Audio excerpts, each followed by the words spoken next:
So unless you're living in a cave or you don't have internet access, you know what the big story of the day is. LeBron James announces that he's going home. He's coming back to the Cleveland Cavaliers after spending the last 4 seasons down in South Beach playing for the Miami Heat with his buddies Chris Bosh and Dwayne Wade and what have you. Now, I know I did a video yesterday telling Cleveland fans to calm down, to stay calm no matter what. But you know what? I'm sure you're going to go batshit wild. The prodigal son has returned, and I'm sure a lot of you have visions of grandeur and NBA championships dancing around in your head.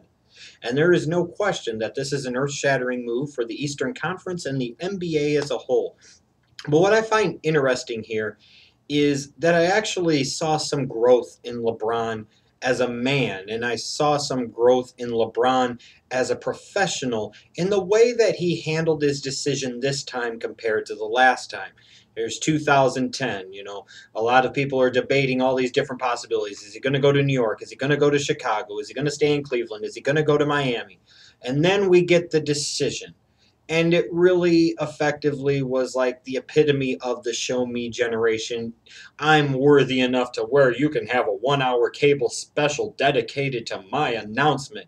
And it ended up becoming a bit of a PR disaster. And ultimately, LeBron James and his inner circle and the NBA and ESPN have nobody to blame but themselves for taking LeBron James and turning him into a villainous type of character, because there are a lot of admirable qualities about LeBron James. There's a lot of reasons to actually like LeBron James. And you took the narrative and completely shifted it. Because I think what a lot of people don't understand is that LeBron didn't want to leave Cleveland. LeBron wanted championships, and he understood that with the incompetent general manager Danny Ferry at the time, and with such great legends like Mo Williams and Anderson Varejao around him, that he wasn't going to win a championship anytime soon in Cleveland.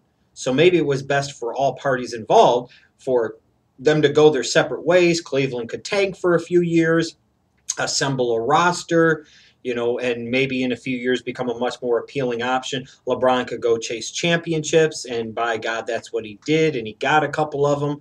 And now you come back here, and he's coming back home.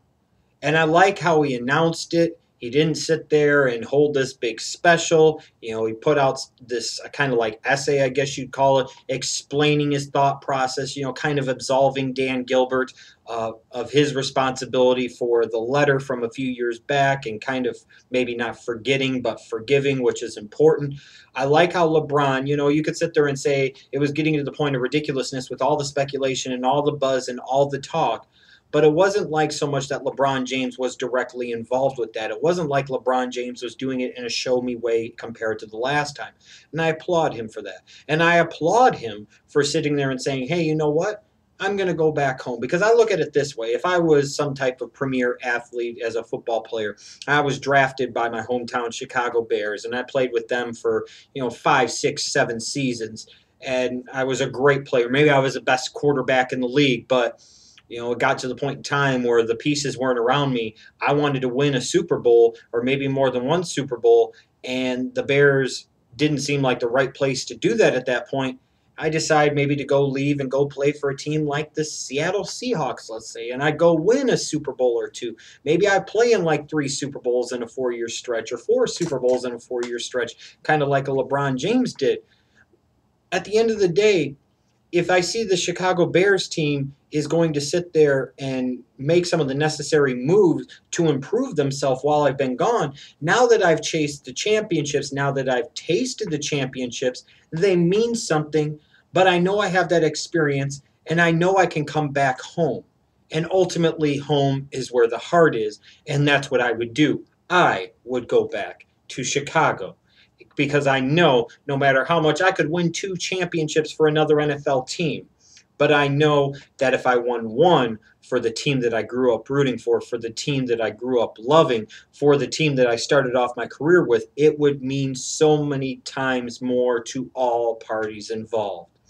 And again, People are going to sit there and say what they want about LeBron James, and I'm not the biggest LeBron James fan in the world. I think at times he does come across as a bit of an arrogant jerk. I think he comes across as a bit of a self-absorbed individual, but at the same point in time, as good as he is and as hard as he's worked over the years, maybe he's earned the right to view himself in that light. But I appreciate the fact that he is sitting there and not taking the easy way out. To me, the easy way out would have been just to sit there and stay in Miami and stay where you had been to 4 straight NBA Finals and had won 2 NBA championships. Bring back LeBron, or bring back Wade. Maybe find a way to get 1 or 2 other pieces and have another go of it. I applaud LeBron for doing what maybe was best for all people involved. It was time to go away from Miami. It was time to come back home. Now the people of Cleveland have something that they so desperately need. They need hope. They need hope. Because God knows it's not going to come from their football team. Imagine the possibilities now and how good this could be for the league in general. Now the Cleveland Cavaliers, now you could see a whole new set of jerseys being sold all over again. Imagine the possibilities for Cleveland. Now you've got LeBron James and Johnny Football, Johnny Cleveland, Johnny Manziel in the same city, all batten down the hatches. The delusions will run grand in the smell like boo-boo city of Cleveland. And what does this mean for Miami? Bosh will probably go to Houston. Wade will re-sign for max money. Maybe they'll bring in people like Luol Deng and maybe 1 or 2 other players. Maybe they'll make the playoffs next year, or maybe they'll decide to tank it.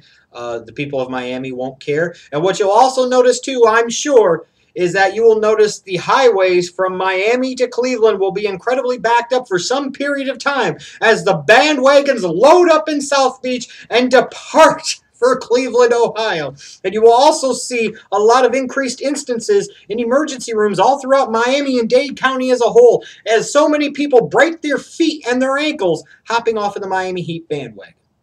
So LeBron is going back home.